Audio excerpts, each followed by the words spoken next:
Assalamualaikum warahmatullahi wabarakatuh. Alhamdulillah wa syukurillah bi ni'matillah. Asyhadu an la ilaha illallah wa asyhadu anna Muhammadar Rasulullah. Bapak-bapak, ibu-ibu yang dirahmati Allah, alhamdulillah kita panjatkan puji syukur kehadirat Allah Subhanahu wa taala. Hari-hari ini kita sudah bisa melaksanakan nikmatnya bulan Ramadan. Hari-hari penuh dengan kekhusyuan, hari-hari bisa mendapatkan langsung kenikmatan-kenikmatan yang diberikan oleh Allah Subhanahu wa taala, baik itu berupa maghfirahnya, rahmatnya, barokahnya, dan insya Allah kita berdoa kepada Allah Subhanahu wa taala agar dibebaskan dari api neraka. Kesehatan, kesempatan ini merupakan nikmat-nikmat yang harus terus kita syukuri. Dengan mensyukuri nikmat itu, Allah Subhanahu wa taala akan semakin menambah nikmat-nikmat tersebut. Di hari-hari terakhir kita melaksanakan ibadah Ramadan. Ini adalah hari-hari yang penuh dengan tawaran Allah Subhanahu wa taala.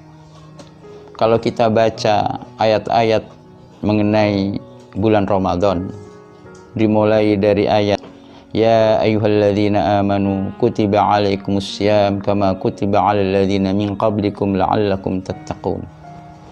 Kemudian kita lanjutkan ayat-ayat berikutnya, maka kita ada mendapatkan satu ayat dalam bait yang terakhir itu adalah tawaran dari Allah Subhanahu wa taala. Wa idza sa'alaka 'ibadi 'anni fa inni qarib ujibu da'watad da'i idza da'an falyastajibu li wal yu'minu bi la'allahum yarshudun. Ini adalah tawaran dari Allah Subhanahu wa taala. Apabila hamba-hambaku bertanya tentang aku atau mohon kepadaku, niscaya akan dikabulkan oleh Allah Subhanahu wa taala.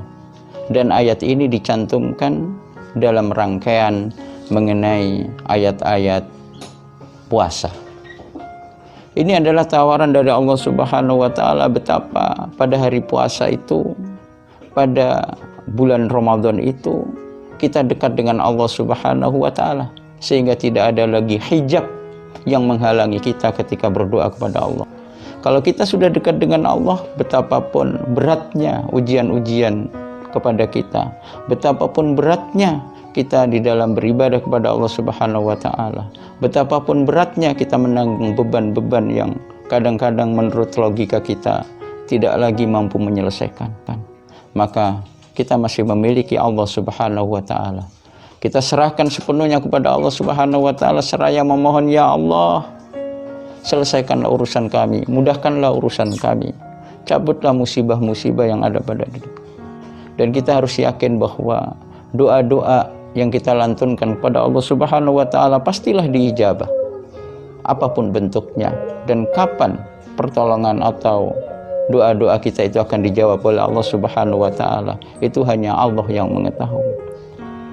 Kadang-kadang orang berdoa kepada Allah Subhanahu wa taala minta ini dan itu. Allah terkadang dalam bentuk pengabulannya itu diberikan persis sesuai dengan apa yang dia minta. Itu adalah salah satu cara Allah bagaimana mengabulkan doa seseorang. Orang minta kaya diberi kekayaan.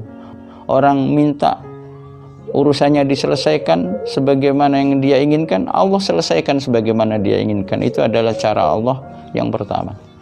Ada cara yang kedua, kadang-kadang Allah Subhanahu wa taala membalas doa kita ini tidak langsung apa yang kita minta, tetapi Allah memberikan dengan cara lain dalam bentuk yang berbeda, tetapi urusannya itu bisa selesai.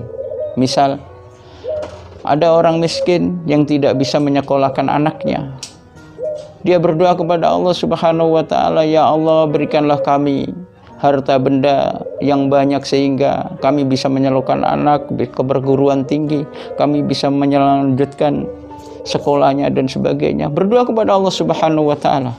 Lalu Allah tidak memberikan kekayaan itu, tetapi Allah memberikan pertolongan dengan cara lain. Setelah ada pengumuman, ternyata anak tersebut diterima di salah satu perguruan tinggi dan dia justru mendapatkan beasiswa. Ketika orang berdoa minta uang supaya banyak, tidak Allah berikan dengan uang itu, dengan sebanyak-banyaknya.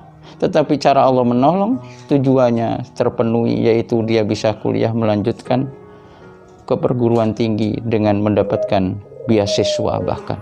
Itu cara Allah.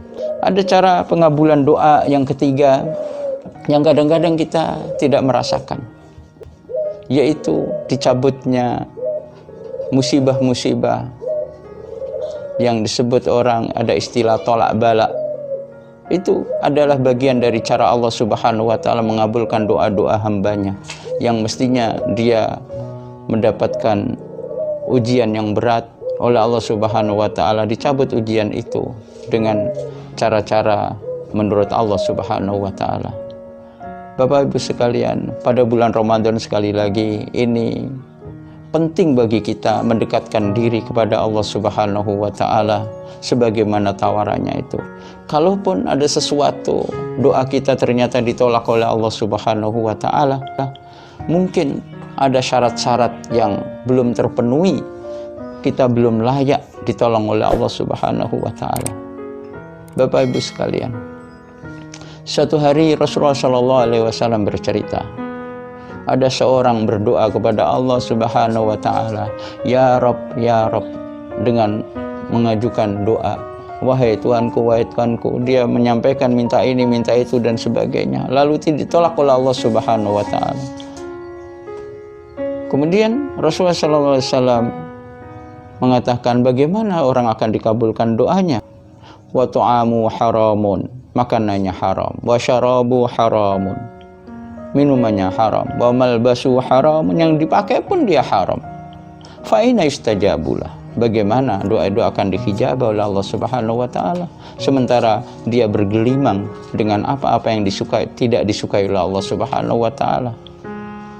Bapak Ibu sekalian, karenanya kita harus memperbanyak istighfar kepada Allah Subhanahu wa Ta'ala. Dengan istighfar itu kita semakin dekat dengan Allah, dosa kesalahan kita diampuni oleh Allah, dan di sanalah pertolongan Allah akan segera datang. Karenanya itu, manfaatkan kesempatan bulan Ramadan ini, kita perbanyak berdoa kepada Allah Subhanahu wa Ta'ala, karena doa itu adalah inti daripada ibadah itu sendiri. Ad-du'a muhul ibadah. Doa bagi seorang mukmin itu adalah sebagai senjatanya. Ad-du'a silahul mu'minin. Doa adalah senjata bagi orang mukmin. Itulah yang bisa kita manfaatkan dengan sebaik-baiknya di bulan Ramadan ini. Mudah-mudahan bermanfaat. Assalamualaikum warahmatullahi wabarakatuh.